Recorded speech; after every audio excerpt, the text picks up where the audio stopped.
6 वर्ष का एक बच्चा था मोनू। वह बहुत ही शर्मीला था।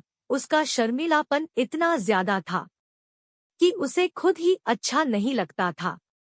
उसके घर जब कोई मेहमान आता था तो वह जाकर अपने कमरे में अलमारी के पीछे छिप जाता था, और अगर किसी दिन उसे सबके सामने आना पड़े तो वह बिल्कुल शांत बैठा रहता था।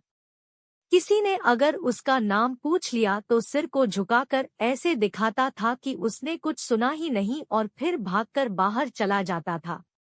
उसके इस शर्मीलेपन से उसके माता पिता भी बहुत परेशान थे। वे उसे बहुत समझाते थे कि मेहमानों के सामने बोलना चाहिए, उनके प्रश्नों का उत्तर देना चाहिए, अच्छे बच्चे ऐसा ही करते हैं। लेकिन मोनू कितनी ही कोशिश करे वह बोल ही नहीं पाता था। सब कहते थे, तुमसे ज्यादा तो एक छोटी चिड़िया बोल लेती है। इतना शर्मीला होना अच्छी बात नहीं है। तुम अब बड़े हो गए हो, 6 साल के, समझे?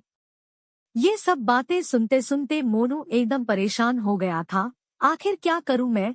वह अक्सर सोचा था, सब कहते हैं कि मुझसे ज्यादा तो एक चिड़िया बोल सकती है। यह कौन सी चिड़िया है आखिर? काश मैं इस चिड़िया से ही बोलना सीख पाता, वह दुखी होकर कहता है। एक दिन वह खिड़की के पास बैठकर बाहर खेलते बच्चों को देख रहा था। तभी एक छोटी सी चिड़िया उसके सामने आकर बैठ गई। उसकी चोंच लाल रंग की थी और पंख रंग बिरंगे और चमकदार थे। मोनू ने ऐसी चिड़िया पहले कभी नहीं देखी थी। वह चिड़िया को ध्यान से देखने लगा, फिर बोला, छोटी चिड़िया, क्या तुम मुझे बोलना सिखाओगी? और तब उसने एक बारीक सी मीठी आवाज सुनी, हाँ, क्यों नहीं, सिखाऊंगी ना। मोनू ने देखा कि चिड़िया सच में बोल रही थी। बोलने वाली चिड़िया। वह खुशी से उछल पड़ा। लेकिन तुम तो बोलना जानते हो, चिड़िया बोली। सब कहते हैं कि मैं बहुत शर्मीला हूँ, मोनू ने कहा। तुम अगर मेरे साथ बातें कर सकते हो तो औरों के साथ क्यों नहीं बोलते? चिड़िया ने पूछा। मुझे नहीं पता, मेरे मुंह से आवाज ही नहीं निकलती, मोनू बोला। अच्छा मुझे अपने बारे में कुछ बताओ, चिड़िया ने कहा। मोनू उसे बताने लगा, मेरा नाम मोनू है, मैं 6 वर्ष का हूँ और पहली कक्षा में पढ़ता हूँ। मेरा एक बहुत पक्का दोस्त है राजू, वह भी 6 वर्ष का है। मेरे घर में मेरी मम्मी है, पापा है और एक छोटी बहन है। मेरी बहन का नाम है तनु। मोनू और तनु अच्छा लगता है ना? तनु 4 साल की है। वह फ्रॉक में बहुत अच्छी लगती है, एकदम गुड़िया जैसी। वह बहुत बोलती है, सबके साथ झट से दोस्ती कर लेती है और फिर बोलती जाती है, बोलती जाती है। बस बस मोनू, बस, चिड़िया ने बीच में टोका। कौन कहता है कि तुम बोल नहीं सकते? मुझे तो लगता है कि तनु से ज्यादा तुम बोलते हो। तब मोनू ने ध्यान दिया, पिछले कई मिनट से बस वही बोल रहा था। चिड़िया तो सुन ही रही थी। उसे विश्वास नहीं हुआ कि यह वही था जो बोल रहा था।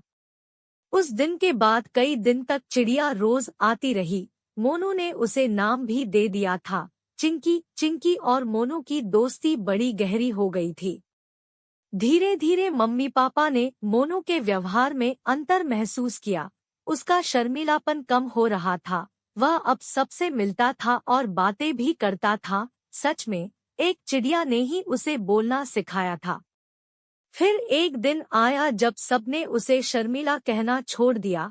हुआ यूं कि उसके पापा के एक दोस्त आए थे। उन अंकल से मोनू ने बड़े ही अच्छे ढंग से बातें की। अंकल पापा से बोले, आपका बेटा बड़ा ही समझदार है, कितनी अच्छी बातें करता है। बस उस दिन ने उसे शर्मीला शब्द से छुटकारा मिल गया। चिकी खुश थी क्योंकि उसका दोस्त अब खुश रहता था। चिंकी के अलावा अब मोनू के और भी बहुत से दोस्त थे। वे सब साथ मिलकर खेलते थे। लेकिन अब भी जब कभी मोनू का मन करता था, वह धीरे से बुलाता था, चिकी, प्यारी चिकी, आओ ना, और वह जादुई चिड़िया झट से आ जाती थी। फिर दोनों बहुत देर तक बातें करते रहते थे। आखिर अब मोनू शर्मीला बच्चा नहीं था, वह अब हो गया था समझदार बड़ा बच्चा।